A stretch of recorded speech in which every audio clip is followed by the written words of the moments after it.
Just kind of an initial disclaimer. Of course, we have to share that nothing on the panel or the talk here today constitutes any sort of financial or legal advice. So we're just going to be talking about the world of tokenization and how it applies to blockchain and how it applies to Avalanche. And lots to dig into. So yeah, let's kick things off. And wanted to just have both of you do some quick intros and let everybody know who you are, what you do here, and then we'll get into it. So Morgan, why don't you start us off? Sure.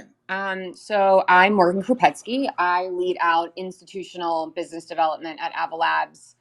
So at a very high level, the way that I describe it is basically partnering with, a whole spectrum of different types of financial institutions. So everyone from the big banks, asset managers, hedge funds, private equity firms, venture funds, and then like the more crypto native versions of those things, in order to invest in, build on, deploy capital into, or somehow use Avalanche. So just depending on where an institution is on their blockchain/digital asset journey will kind of just dictate the nature of that partnership. But, I'm very excited to be here and talk tokenization. And, we'll get into the specifics around why we're doing this space and why it's not necessarily just for and by institutions. But before we go into that, maybe Patrick, let's hand it over to you. Yeah. And as Kyle said with the disclaimer, all bad takes are solely my own. So don't hold that against my employer.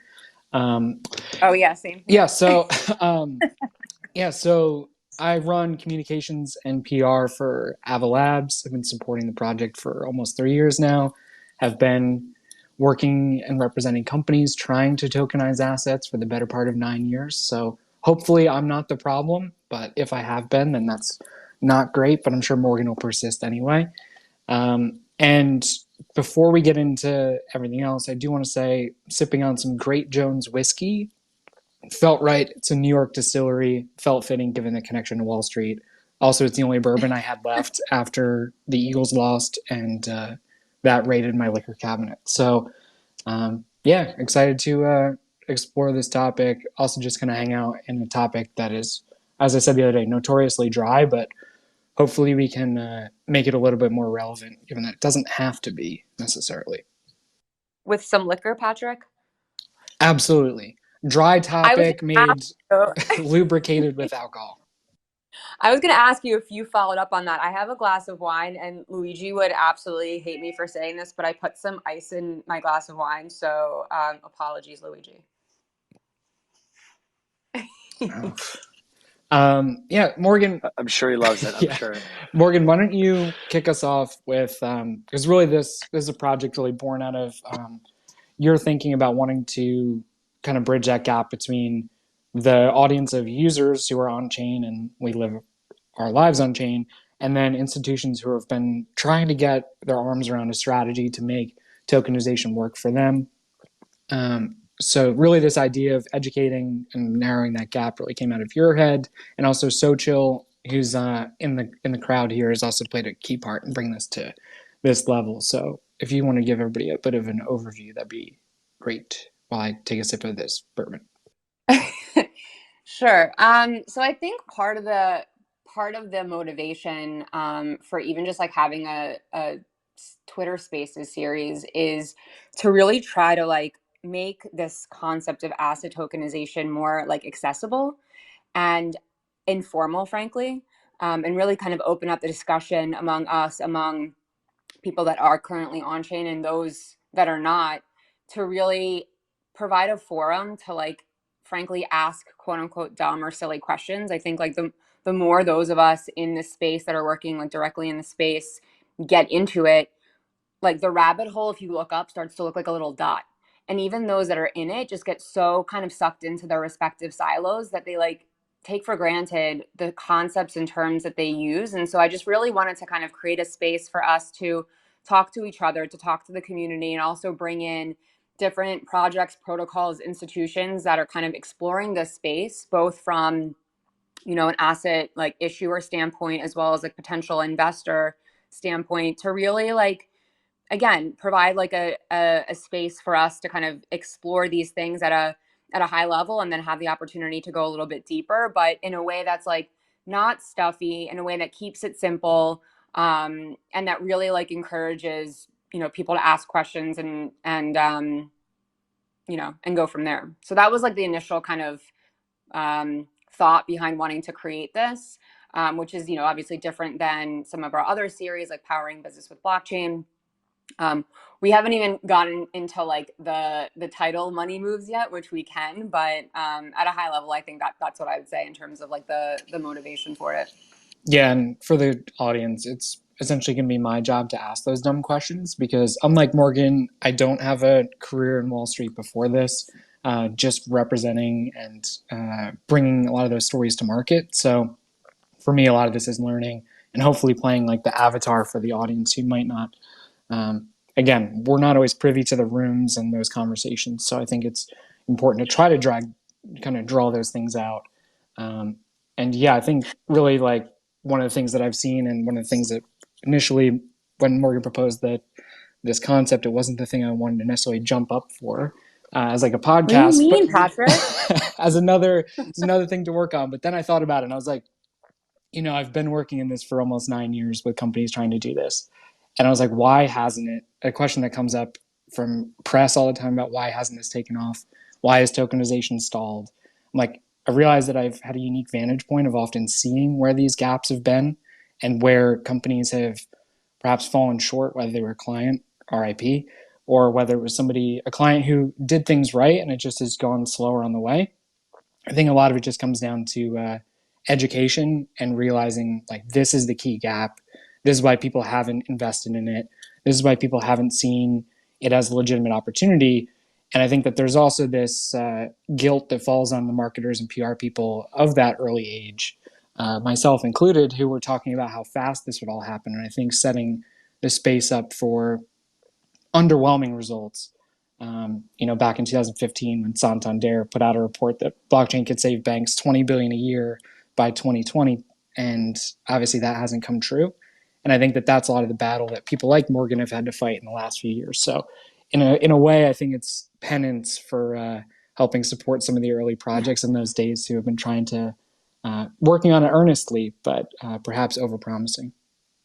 I mean, for whatever it's worth, Patrick, like I didn't go over this, but like I have a TradFi background. I worked at a major bulge bracket bank for 12 years, and the last 2 of those years was spent as chief of staff to the firm's chief compliance officer.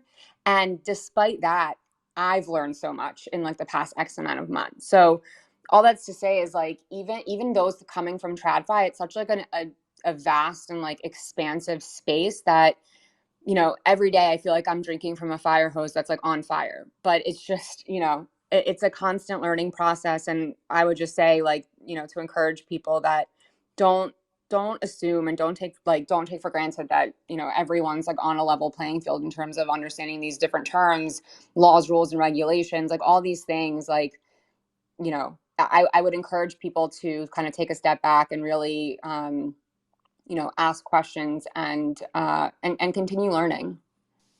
Yeah. So getting right into that learning component, real world assets, RWA, first, we can all get it out of the way. Terrible term, bogs this whole space down and being even more boring than it should be. And frankly, I think draws a lot of contradiction that Morgan and I have talked about at length personally over like how much it distinguishes between these crypto assets and essentially implies that they're not real, which I think everyone working in the space would take umbrage with, like I do. But at the same point, is saying like, then you get into, is a derivative a real world asset, or does it just have to be the physically settled commodity or good? And Yeah. so before we get into all the things that benefit in tokenization and things we really want to cover off, is like, from your view, why are these assets important? And let's just start off by killing real world assets as much as possible, just to dive right into assets and everything that gets tied up Yeah. in it. Yeah. I mean, I think, like, generally speaking, those people in the industry that are focused on asset tokenization generally agree, like, RWAs is not the best term, particularly, and just for context, because like RWA is a very commonly used term in the traditional financial world. It stands for risk weighted assets, and it's it's a term that's been around for a while, and so that's part of like the gripe that I feel like people have with the term. And then on the other side, I feel like especially those that are working on this in the crypto or in the digital asset slash blockchain industry, they're like for as much as like I'm really like a stickler for grammar and like sometimes can be like pedantic. I think people just like overcomplicate things and start talking about security tokens or tokenized securities and why is something real versus not. But just like at a high level, the reason why this term came about is just that it refers to assets, whether they're securities, commodities, financial or other economic assets that exist off chain and that are put on chain. And that's why they're called real world assets, right? And they're in contrast, therefore, to those cryptocurrencies that are derived and only exist in the on chain world, that are potentially self referential and on chain sometimes. Like, that's the high level distinction. And then everything beyond that, like, we don't like again at a high level, like we don't need to go into like the semantics of like exactly, you know, what are those distinctions from an off-chain versus on-chain standpoint. Yeah, and I think the other term I've heard bandied about is like off-chain collaterals, which I think comes from somebody on the Aave team. I think Mark brought that up as a term that I think Yeah, is relevant, but again becomes it almost is exclusionary by how like complex it sounds before you even get into yeah, why it's useful. yeah, like I think that speaks to a major reason why the industry is excited about tokenizing these things, right? Because then, I mean, again, we can get into this, but like I think part of it is like, okay, now you can use historically illiquid assets in DeFi in a way to be able to borrow against those things, and so use that, you know, historically illiquid position as collateral, and that's kind of where that comes from. But to your point, I think it's worthy of like taking a step back and kind of outlining some of the other, you know, high level benefits as well. Um, and I think just like in general, you know, to your point earlier, Pat, like the concept of asset tokenization isn't a new concept, right? Like you frankly, you've been at this way longer than I have, Yeah. right? It's driven you to drinking. Yeah. One of But one of many. yeah, I mean, so it's not a new concept, and frankly, our president John Woo has been at this also, you know, from his time pre-Avalabs at Shares Post and in 2017, and that was obviously like a very big asset tokenization was a very big trend even back then. So I think it's resurfaced in terms of, you know, interest, both from an asset issuer and potentially investor standpoint for a variety of reasons that we saw last year. I'd be curious to kind of hear your take or your view as well as you've kind of seen the landscape unfold. But I think in general, what we saw last year was uh, like kind of collation of different factors, right? You had rates in like the quote unquote real or macro world going up in emerging markets and developed markets. You had obviously general macroeconomic downturn and crypto winter. You had the value proposition of pure on-chain DeFi going down. And then you had stablecoins not passing back the underlying yield from the collateral backing them.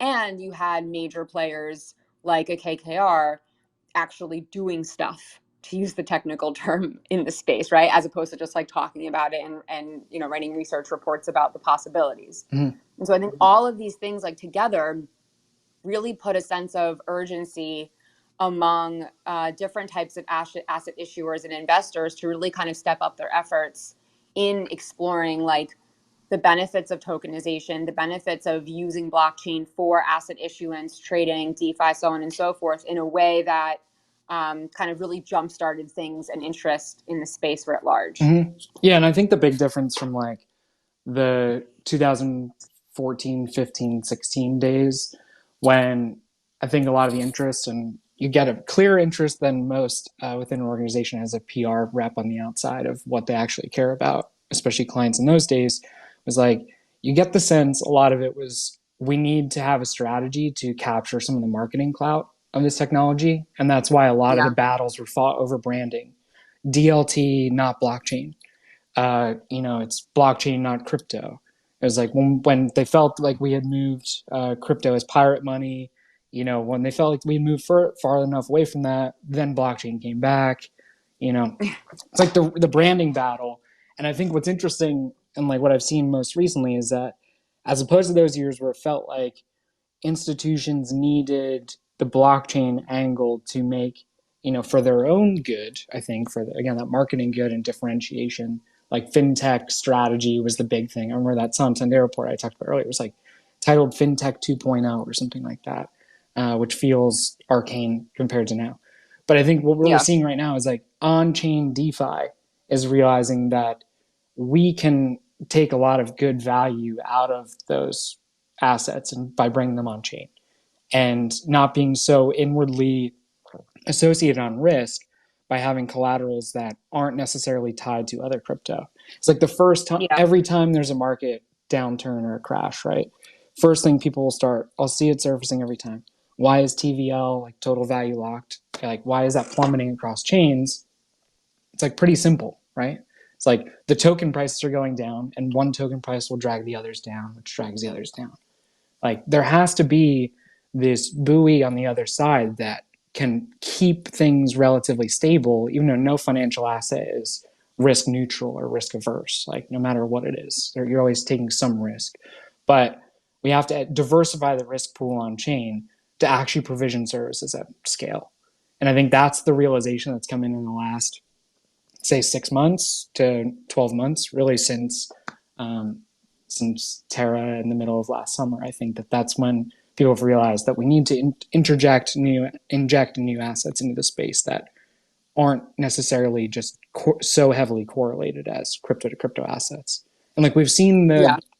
digital gold, digital silvers and stuff, come and go and struggle. And I had even launched one of them with a former client. But I think that there's a reality now, which is saying, let's look at commodities as a way to do this and actually have them trade with frequency.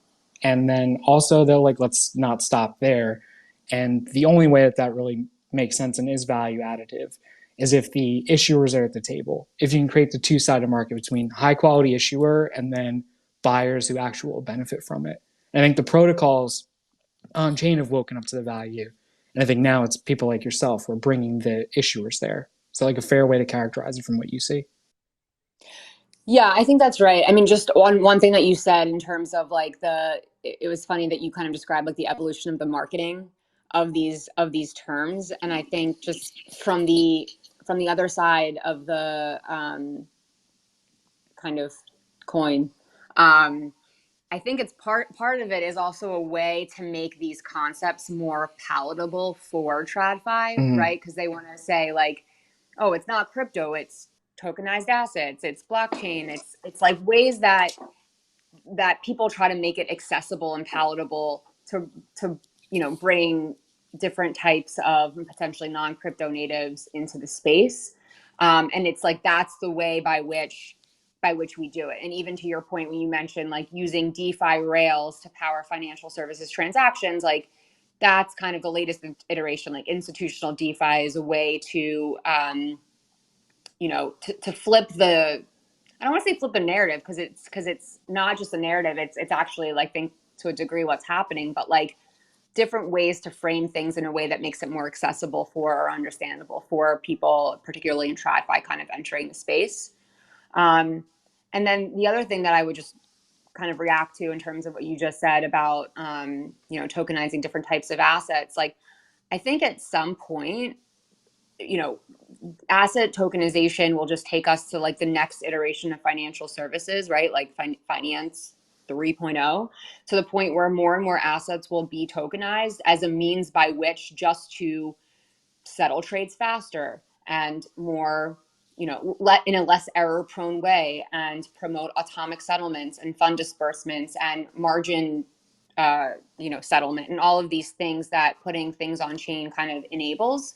But at some point, like we'll get to a point where they're not going to be called security tokens or tokenized assets. It'll just be assets, Mm-hmm. right? And we'll probably still call it gold, and we'll still call it, a treasury, but it'll just happen to be tokenized. Obviously, we're very far away from that point, but like, digital assets or cryptocurrencies as one asset class, but then, you have all these other asset classes that are slowly but surely making their ways on chain to the point where at some point I think, it'll just be different types of assets and asset classes. Yeah, I mean, it goes through every type of technological like evolution, right? It's like e-trading when that popped up, and then like matching engines and e-trading started, and then it just became trading, like find assets that Totally. don't trade. An open cryout market is now gone for the most part, Right. and digital marketing just becomes marketing. So I think it is the same thing here. It just is like the mechanism just gets, by the point you get just added into the same term and vernacular, that's when you've really reached mass adoption, which then hopefully we will have been so successful in these Twitter spaces that everyone will be so educated and ready that they'll be seizing the moment. But from the asset issuer side, because this is who I speak with the least, because I'm not personally an issuer, and I don't think I'll ever quite get there. I'm more of an asset purchaser, and also like speaking to that side for more of my career. I'm curious from your side, the conversations you had, why should asset issuers care? What is value for them? What brings a KKR to the table and says, this is something that is really value adding to our business rather than just like something we want to pilot or a proof of concept we just want to announce to get some marketing hype? Yeah. So I think it's like multiple fold, just depending on what issue or what type of issuer you're talking about. Um, but I think in general, I mean, like, and maybe let's take a step back. Like the concept of just like making something a token is not that like exciting or valuable or additive unless, in my opinion, you put other aspects of like asset issuance and administration and settlement and disbursement on chain in order to make the tokenization concept make sense and be economically viable. So for, let's say, for smaller issuers, in particular, like by putting the kind of issuance administration, other components of the process on chain, you're making deal sizes, asset issuance deal sizes, smaller asset issuance deal sizes economically viable for issuers, which therefore allows them to tap into a greater source of capital markets, particularly if you're talking about like SMEs in particularly in emerging markets. Like putting this process on chain therefore allows them to kind of, again, make smaller deal sizes economically viable, and therefore allows them to tap into potentially a lower cost of capital by being able to access a wider array of investors. And so for them, from an asset issuance standpoint, again, it just like allows them to tap into greater sources of Mm-hmm. capital. For larger issuers, it kind of does the same thing, but in a way that allows them to access a different set of potential end investors in a more direct way. So, for example, with like a KKR or the larger kind of more well-known private equity firms, I think for them at a high level, the idea is that, it's like the same X amount of high quality private equity firms have been overly saturating or tapping into the same institutional investor market for years, right? And the thesis is that institutional investor market has overly reached its quota in terms of like allocation to alternative assets. And so at the same time, you've had this growing kind of mass affluent qualified purchaser accredited investor market in the US and globally. And so by putting asset issuance, trading, so on and so forth on chain, you're able to make smaller deal sizes more economically viable, i.e., lower the investment barriers or investment minimums, and therefore tap into, in a more direct way, this kind of growing mass affluent market on a more individual basis. Mm-hmm. So at a high level, it just depends on who you're talking about, but like the overall thesis is right, is the democratization of finance, right? So whether that's talking about it from an asset issuer or investor standpoint, it's like letting issuers access wider sources of capital markets and letting investors access a wider array of investments in a way that they hadn't historically before. Mm-hmm. And can you give some color for those of us who aren't always in these chats, like how much smaller the size of like a minimum to get in on these kind of things now becomes because of this? And also like knowing that, to like disclaimer for the crowd, like institutions take baby steps. So as much as like something can seem really big to somebody like myself, that still is like part of the way down. And I think it's like this laddering effect. But if you can give some Yeah. color in terms of like how dramatic that difference is. Yeah, so just like with two examples at a high level, with private equity funds, for example, generally from an investor standpoint, you have like a $5 million investment minimum, and with through tokenization, you can lower them up to, let's say, 100K or 20K, right? And so obviously for me, that's still a lot of money, but in the grand scheme of things, it's definitely moving in the right direction. And frankly, part of that is also like the um, the laws and regulations under which these Yeah. things are issued, right? Like they're all still considered securities, and there's like a securities framework under which they're issued. So it's not like you can like YOLO into making it like a $5 investment minimum, but within the regulatory framework, it's still a very large kind of reduction from an investment minimum standpoint. The other like example that I'd highlight is Intane, which we haven't talked about yet, but at a high level, Intane launched our first institutionally focused subnet, kind of by institutions and for institutions, but through their admin plus markets platform, whereas $100 million kind of asset issuance or loan issuance or sub $100 million loan issuance transactions were made prohibitively expensive through their admin platform. They're actually able to make $10 million loan issuances economically viable for issuers, right? And so, like, that is obviously a huge reduction in terms of what's made possible through the administration and marketplace. Yeah. And again, for the audience on that point, like as someone who's written cost efficient and cost saving around countless press releases over the last 9 years for just this space of tokenization,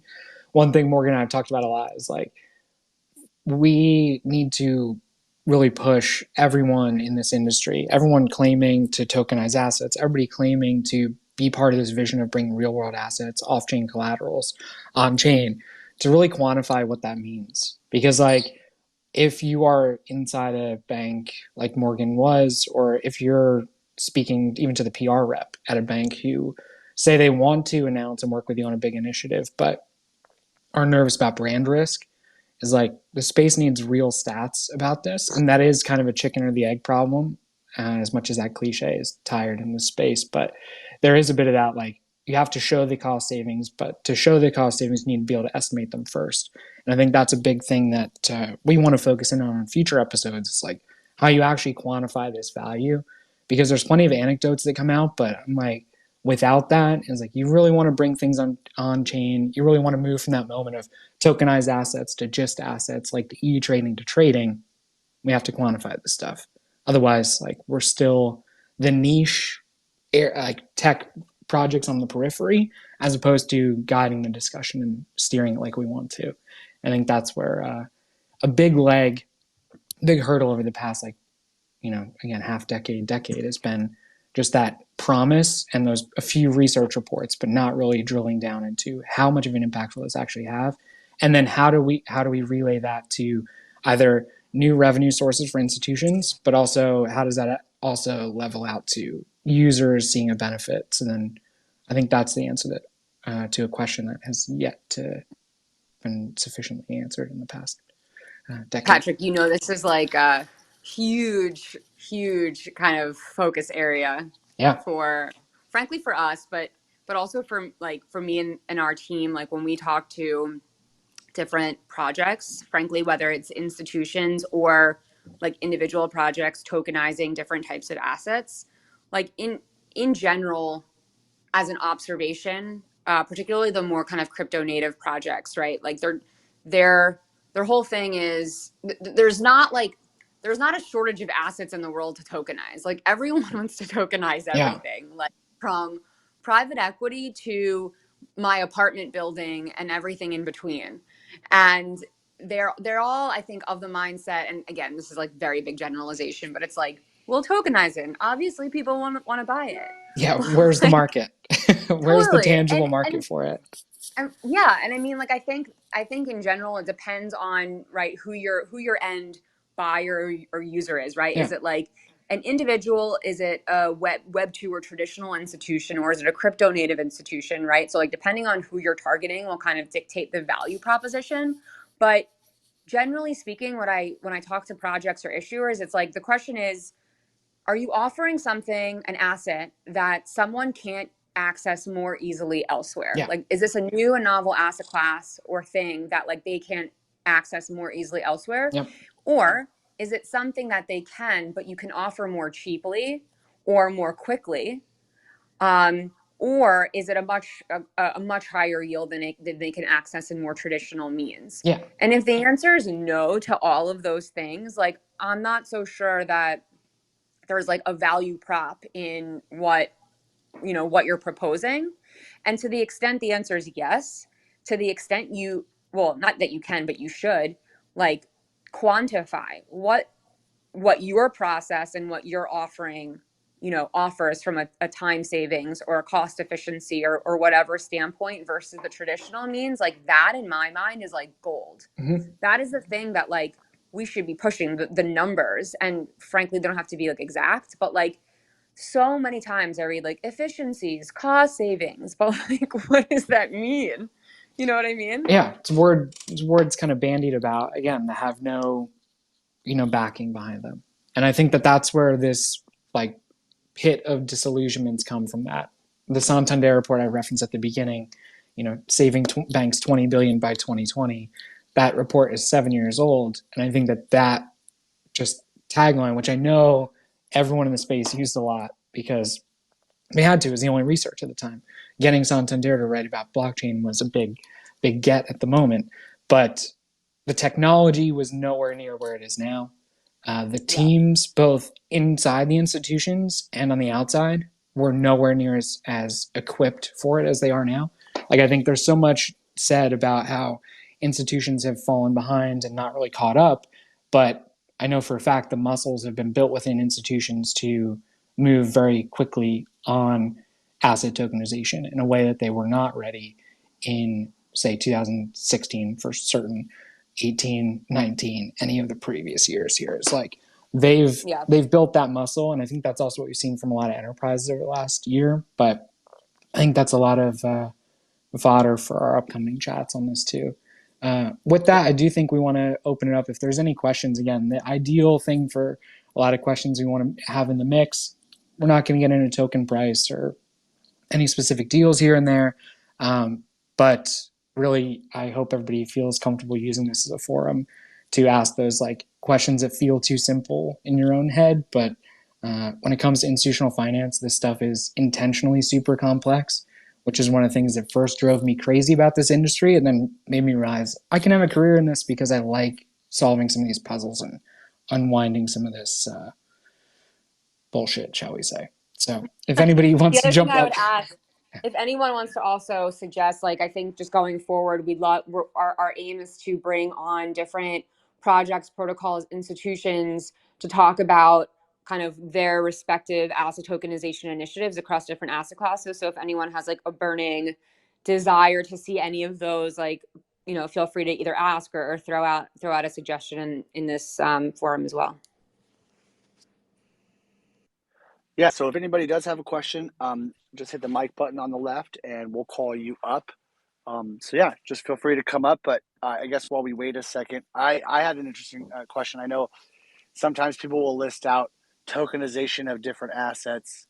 What's one asset class that like no one is thinking about that you look at and you're like, oh man, that they could really utilize blockchain in an interesting way to bring access and efficiency. But I saw what about like, the wine markets or certain real estate aspects or anything that's like, wow, if that, if they could utilize blockchain for that asset class, they could really, advance that industry. I feel like this is the major alpha leak opportunity for Morgan. If I was going to look for one here, this is the person having Patrick, the I thought most you of were these going to give your conversations. favorite one. I mean, do you want me to go into my syndicated loans pitch? Because I'll spend like 2 hours on syndicated loans, but I think that How about I like don't want to drive. 20 seconds? Yeah, I mean, syndicated loans is a market that is like the least efficient market possible, given how big these deals are. But because they tend to be bespoke and super customized, they become this nightmare of faxes, and millions of faxes get sent around Wall Street every year just for this market, which handles many billion-dollar deals. And it's like, that was the moment that I said, like, and again, this is 2015, saying like, I'm gonna put my whole, like, push my chips in PR to focus on this space, because that's a problem that has not been solved by any of the technical development from the last 30, 40 years of finance and fintech. I was like, we made stock trading better, sure. That's relatively easy compared to this, even though that these instruments trade so infrequently. But I will gladly give anybody a diatribe in syndicated loans whenever they want one. But that's a clear hook for why this space matters. Eliminating millions of faxes with one smart contract. That's a pretty nice pitch when you go to press. I mean, it's crazy they Yeah. send faxes. Like, they still send manual checks. Like, It's it's hell. crazy. And I'm excited to, like, bring on some of our, like, partners who come from TradFi who've, like, experienced these things firsthand. Like, especially they have, like, horror stories during COVID when they weren't, at the firm physically, but, like, manual checks were being sent. It just, like, it's crazy. And I think to that point, like, Pat, that's why a lot of institutions in the first instance think about, when they're exploring asset tokenization, they jump to these like more illiquid Mm-hmm. assets that inherently involve whether it's fax machines and or like many different intermediaries that frankly either don't necessarily need to exist or can be disentangled Yeah. through blockchain. That said, at the same time, we've seen over the past year and a half the rise of the use of stablecoins, and without going into like the recent developments from a regulatory standpoint, like there's obviously been a proven out product market fit and need for and use cases for tokenized fiat, i.e. stablecoins, right? And so I think to that point, Luigi on the call will know that, he's really excited about tokenized commodities and things that are inherently more liquid, right? And on the other end of the liquidity spectrum, but in a way also have um, are frankly like relatively lower hanging fruit, I think, in Mm-hmm. the grand scheme of things, and a little bit more easily be integrated into the world of on-chain DeFi to, potentially give end users in emerging markets more access to these things in a way to either hedge against certain things or frankly to capitalize on different use cases in a way that's like more and more quickly tangible. Mm-hmm. I think is also like a worthy pursuit. So I think just like depending on who it is, we're seeing asset tokenization kind of across the asset and liquidity spectrum, but there's definitely reasons behind kind of approaching it, from both sides. Yeah. Awesome. Yeah, great, great. We have a couple questions coming up. So GCP, you're up here first, and then 0x Acid, I will call you up next. So go for it. All right, thanks for bringing me up. I don't know if you guys talked about this already, but traditionally, I come from a B2B background, and when there's a new technology or a new product or service, there's an education, there's an adoption curve, right? So with tokenization, I was wondering, what's the sales process look like? Because obviously there's a lot of people out there who don't understand why this is even a valuable, component for why they should even think about doing this for their business. So when you're engaging with these potential customers, does it follow a traditional kind of sales cycle where you find a champion within the organization and work with them to bring it up to the top? Or are you having these conversations at the C level, and do they understand it, right? Obviously, with Web3, there's sort of a changing of the guard, right? Of the old school people still haven't come around to the fact that this is the future, where the new school people are all about it. So is that becoming a challenge when you're talking with these companies? Yeah, that's a good question. I think just in my role, I've literally spent the past however many months I've been here. I joined actually May 2nd. My timing was impeccable, but despite that, I've spent all this time kind of getting a sense of like the institutional landscape and meeting, generally speaking, like the digital asset teams within all these different types of institutions, and you get a good sense in talking to them.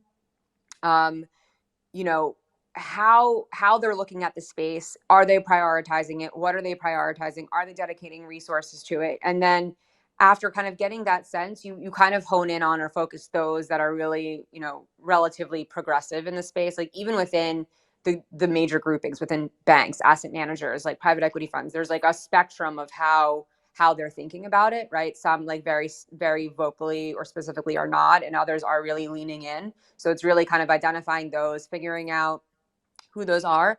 And generally speaking, again, like what I've seen is those that are really leaning in and are kind of known to be publicly progressive in the space, generally speaking, are kind of closer to the C-suite from a reporting standpoint. So it becomes easier to help to drive forward some of those discussions. So it's been an interesting kind of observation from this side of the industry. And so with those, generally the approach that we've taken is really like a trusted advisor approach, like really sitting down with them, getting a sense of how they're looking at the space, what are their pain points, and in fact sometimes helping them make the business case to their C-suite, in terms of what they're looking at, and really like again like hand holding, going through the process end to end, cultivating trusted advisor relationships, like addressing any concerns or considerations or issues that they may have. And it's really like a high touch kind of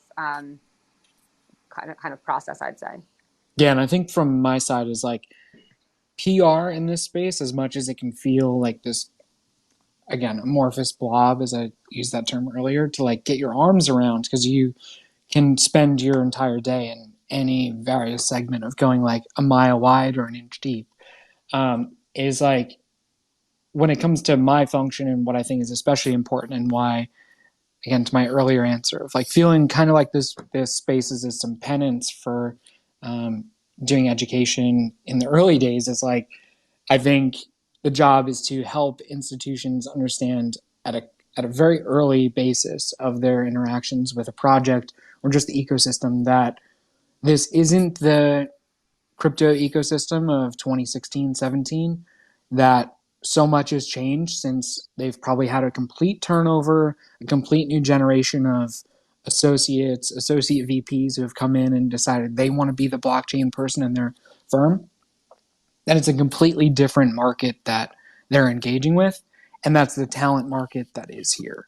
Is like, wind it back 6-7 years ago, like there's no chance that the crypto ecosystem can necessarily draw a lot of people like somebody as talented as Morgan into this space, because we're still so inward looking and we're still so focused on the nuances of what we are doing here or there, and that nobody had yet decided like, let's talk to these people with just the focus of educating them on why this space matters.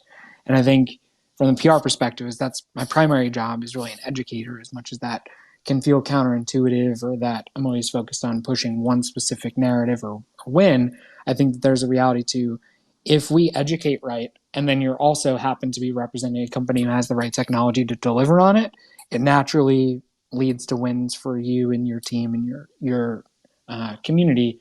But without education, like the gap will always exist there. So I think it is remarkably, in a way, as much as crypto is non-traditional, the both PR, marketing, and sales funnels are kind of traditional for when it comes to talking to these institutions. And I think it's just going to them on their terms and what they're used to. Awesome. Yeah, really great. Lots to do there. Lots of fun education to do there. And great question, GCP. Thank you for coming up. So we got a few more people who are requesting up. So we'll go over 0x Acid, you're up, and then Dav, I'm going to pull you up next. Hi. I wanted to touch a bit on a point raised by Morgan earlier regarding what kind of assets people might feel the urge to tokenize and basically who will be there to buy them. So I want to turn this around and ask, if there is a market for something, does it make sense to tokenize it and trade it on chain regardless of whether it is already representing traditional finance or not? Sorry, you mean if there's already a market for something, does it make sense to tokenize it? Yeah, and by market, I mean, of course, high trading volume and large number of participants. Yeah, I mean, I think, frankly, that's ideal. Meaning it would therefore inherently be easier to cultivate demand because in the traditional sense that there's already demand, and so through that process, there's a lot of other kind of benefits that those buyers of that asset potentially could realize just by buying that asset in tokenized form, whether it's atomic settlements or greater transparency, or if it's like a loan, like atomic fund disbursements, viewing like loan performance in real time, just depending on what it is. And to Patrick's point earlier, I think that the vision for all of us also is to be able to, put some of this capital to work, or put some of these investments to work from a collateralization standpoint and being able to borrow against them. So I think like one example that I know like Carlos from Securitize always uses is like very infrequently, if you have like access to some of these private equity funds, will your private if you have a private banker, will your private banker let you borrow against this position, with the firm that you have it with, but never will a different bank let you borrow against the position at another bank. So by being able to kind of put a lot of these things on chain in a more transparent way, you can start to see how you can put some of this kind of more idle capital or idle investments to work in a way that enables this is going to sound really cheesy, but that is able to make money move. So Wow, I you think really brought it back I around. know. I was like, oh my God, I'm gonna say this. But yeah, I think it just depends. I think the value proposition depends on like what we're talking about. But yeah, I mean, I think even when you're talking about FX, actually, obviously FX is a huge and a very liquid market, right? There's buyers and sellers constantly. There's trillions of dollars changing hands. But just look at a few weeks ago, Uniswap Labs and Circle released a paper and talking about the benefits of putting the FX market on chain. And so long-winded way of saying, yes, I think that there's benefits. And so just depending on what asset you're talking about, what market you're talking about, will kind of dictate what those benefits are. But yeah, I think it does make sense. Yeah, and I think for what it's worth, some of the old like selling props, like I remember a client who worked in the commodities market, like their big selling prop was physical settlement of derivatives. And I was like, that of course will always have some value served, but like there's a reality to that is not as important as it once was, right? It's like being able to physically settle a derivative for pork bellies is like who has a warehouse where they necessarily want to take that on as well. So like the again to the earlier point we were talking about where like things just become part of it, whether it's e-trading just becomes trading, digital marketing just becomes marketing. I think it's a similar thing here is like markets function just perfectly okay and things tend to work just generally okay until attention goes somewhere where they're not equipped to service that market and then they have to evolve. I think that's what we're going to see here is realizing that these are assets that could move better if perhaps they just give a little door open to people trying to make things move a little bit better or open them up to a new cohort of participants that previously was blocked off from the market. Definitely, yeah. 100%. So Thank you. thank you for the question. Thank you for coming up and supporting. And yeah, we'll definitely see you on the next episode of Money Moves. So moving on here, Dav, you are up next, and then Soch, I'll call you up. So Dav, go for it. I think that was Dav's question, actually, though. I think we might need Acid's question next. Yeah, can you hear me? Oh, No, I'm sorry. My bad. Come on, Patrick, get with the program. Oh yeah, all right. So I joined in late, and so I would like to know, um, I don't know if it probably must have been said before now, but then I would want to know if first off if the call is being recorded, and secondly, um, I'd like to know the do's and don'ts of having to create having a tokenomics for a Web3 startup. Yes, basically that. I think it is being recorded, so we'll have it for a podcast. yes. But I don't think we're going to get into as much of like the tokenomics advice. This is more from the institutional side of tokenization. But I'm sure there are good resources out there from folks who do spend more time on the tokenization of projects and how to optimize for many things. Hopefully, distribution to the community and people who are going to support the project most at the forefront, rather than the say early investors. But I'll leave my soapbox there. All right, great. Thank you. Yeah, absolutely. And thank you. And thanks for coming up. And yeah, definitely lots of resources out there that you can check into. All right. So cheer up, and then we'll go over to Eric, and then we'll see how much time we have. Hey guys. First of all, super excited. The first Money Moves is a fact. This has been in the works for a while. Morgan, my question is for you. You coming from TradFi, obviously now you are our tokenization whisperer, if I may say so. What was your aha moment? When did you think, hey, we can do things differently here? I appreciate that labeling. So it should, I told you I'm still learning every day myself. I think for me, part of it goes back to kind of my realization when I was in TradFi, and to Patrick's point, without talking, in a certain way about certain experiences. I think those of us that have come from TradFi, and frankly, like any large institution, really kind of waking up to the possibilities of what kind of putting certain processes on chain could mean from like an efficiency and accuracy standpoint. Like that for me was frankly my aha moment to kind of like enter the industry writ large. And then like tokenization was like a next like natural kind of extension from that. But providing like a very kind of high level anecdote, like I remember there were certain times when I was on the trading floor at a bank where we would cover clients for trading of different types of assets. I focus on FX and other kind of macro derivatives, and clients would have they'd pay margin on their trades, and then every day based on the market moves of underlying assets, like they would have a margin call. And so oftentimes they would call me to dispute a margin call, but the margin call was the result of like the 20 trades they did the day before across like X amount of different asset classes. I only covered one of them, but somehow I had to help them like reconcile like all of them. And so, they would dispute the margin call because they didn't agree with like the amount that was being called. And so I'd call the margin department and I'd say, okay, where did this number come from? And they would say, I don't know, like that's what the system said. And so then I have to call someone else and say, okay, what does your system say and why does it say that? And so I'd go on this like wild goose chase.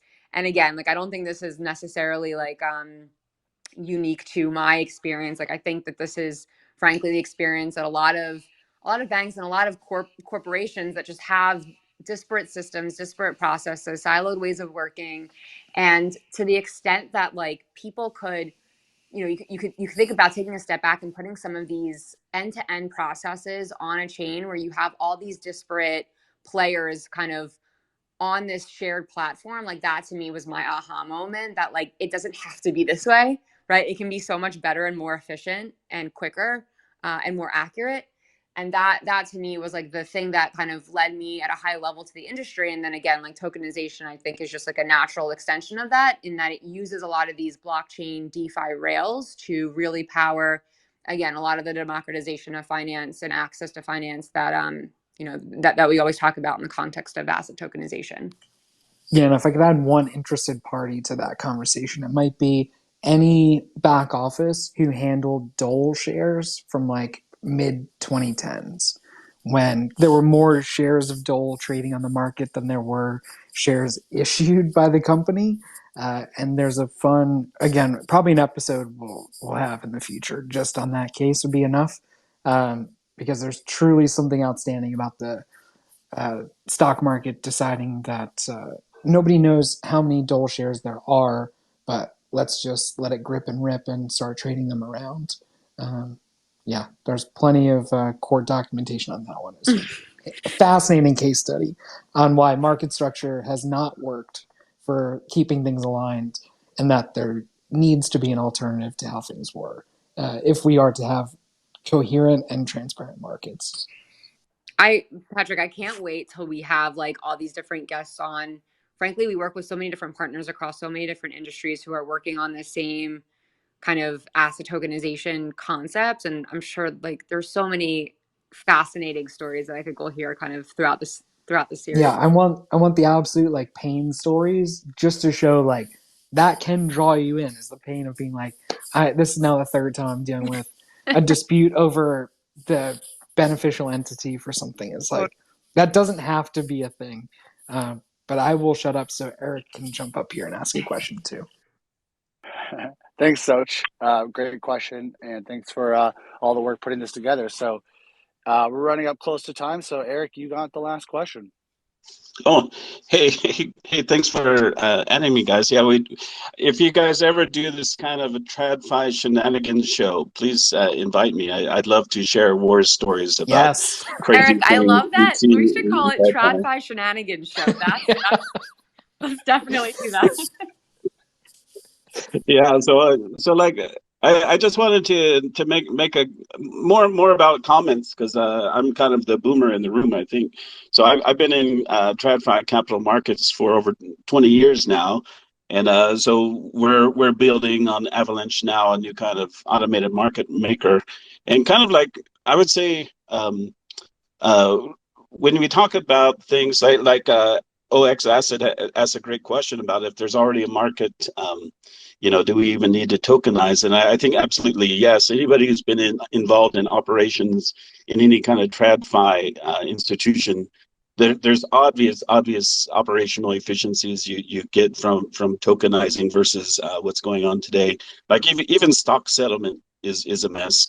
I mean, we can, there's TradFi shenanigans there, like the Dole story you just mentioned, but I have my own stories, so like even markets that we think are working fine, they're actually not really working fine. And part of the reason is it's just, there's no transparency there.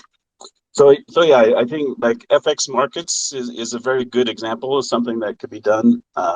Also, I like what Luigi's been starting talking about, uh, commodities. That's a very smart thing to do in a tokenized form.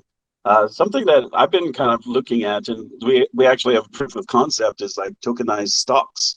So like we built like a new kind of AMM that supports like infinite number of tokens. So we have something deployed on Fuji now, which is like 500 token representation of the S&P 500. So like I think even with stocks, we can get better operations and better user experience with a blockchain solution than what's out there today. Like I don't think a lot of people think like trading stocks is hard today, but still, if you think about it, like you want to buy, you have Apple stock and you want to buy Microsoft. Okay, there's a settlement, T+2 days, or people talking about shortening that. So there's always like this kind of settlement in the cash first, that kind of stuff. And with a blockchain, there's just no nonsense like that. You could do a swap for Apple for Microsoft in a single swap without going through cash first. Right? That's a much better user experience. You can do things like rebalancing an entire portfolio in a single swap. This is stuff you just can't even think about doing in a TradFi framework. So yeah, I'm just super pumped about building capital markets on chain and the kind of improved user experiences we'll be able to deliver. Yeah, I'm 100% with you, and I think a lot of that big pull is like to my point about the Dole shares, right? Is like when we had this big movement to fractionalize stocks and make that super accessible, so Apple, anybody can invest in Apple with a few dollars. I was like, we couldn't track how many full shares we had of Dole, but we're now going to expand this problem by fractionalizing it, breaking it up across an entity, and nobody truly knows who that beneficial owner is. Create some problems. So Eric, I love your energy because I'm totally with you on this, because I do think like as much as markets can work perfectly okay for people and for much of the world in a G7 country or a country that has access to the like globally accepted banking rails, financial markets work perfectly fine. But I'm also like, they could work better, and they could work better in a way that benefits everyone. And I think that also institutions do want this and realize that's their way to acquire the next generations of customers who are not just going to settle for okay. Like they're going to be very picky about choice. And I think that moment of selection between who's actually trying to work with me to make things better and who's trying to offer me the best advantage here, I think is going to be the next battleground. Just like we saw with commission fees and trading in that market. And it's figuring out for them is where are they going to find their revenue source, which hopefully isn't necessarily payment for order flow, but it could be something else of just them breaking up these big instruments like we see with a fund like KKR and making that accessible. That's them providing a service for bringing a massive institutional quality investment down to the retail user that 10, 15, 20, 30 years ago, we never have a chance to touch. And I'm like, that could be their new source of revenue and differentiation. And I'm really excited about this. So I'm all on board with you, Eric. Yeah, man, I love Patrick. We should talk sometime. It sounds like you're pretty passionate about the loan syndicate Yes. stuff, and I'm pretty sure that I can trump you when we start talking about insurance. Please do. Please. Insurance was my blind spot. I think we need more alcohol for that, guys. But yeah, I'm with you. Insurance was my blind spot until I talked to the client, and then they educated me on the point of saying, like, insurance firms hold the most fixed income assets of anybody on the planet, or something like that. And I was like, I was like, okay, we need to talk more into this. And then half of them are probably insolvent, and we just don't know because there's no transparency. Yeah, panic. But Eric, we should definitely catch up on that. Love it. Thanks for joining in, mate. Yeah, thanks for having me. It'll be our first call for the perils of the inside the institutional side. Clarify shenanigans. Oh yeah, that's what it was. Love it. Awesome. Well, thanks, Eric. Appreciate it, man, and appreciate all the support. And excited to see what you're building. And yeah, definitely. Big thanks to Patrick and Morgan for kicking this off. It sounds like the future episodes, the content's already written and the guests are already decided. So we're going to keep this going soon here. So I'll let you guys take it away with any final thoughts before we wrap things up. And for everybody else, you can go back to our Twitter account and re-listen to the spaces. And we'll also be putting it up as a kind of a podcast video on YouTube. So yeah, any final thoughts? Just for me, I really appreciate everyone's joining. It's really exciting to kind of see a lot of people join into the discussion and really kind of proactively. And so definitely looking forward to having more of these discussions and seeing more kind of participation from the community, of whether you're an institution, an investor, or just someone who wants to kind of learn about the space. Really excited to kind of have you guys on board. I'm really excited to also just have different guests on as well. So if anyone has like burning projects, protocols that we should kind of invite and look into, obviously would love to have them on the show and would love to host them on Avalanche. Yeah. And from my side, who again is more the normie in the crowd, please, I just open up my DMs for anybody to toss in any questions if you don't want to feel like adding them in a reply to the main tweet, and any topics, questions, trends, themes you want covered in future iterations, please let us know. So then we can spend some time on it, because that's the fun part of this is covering issues that, again, for me is mostly learning, and for Morgan is mostly teaching. But as Morgan said earlier, we have a lot to learn on both sides. So really appreciate everybody joining in, and look forward to seeing you for the next one.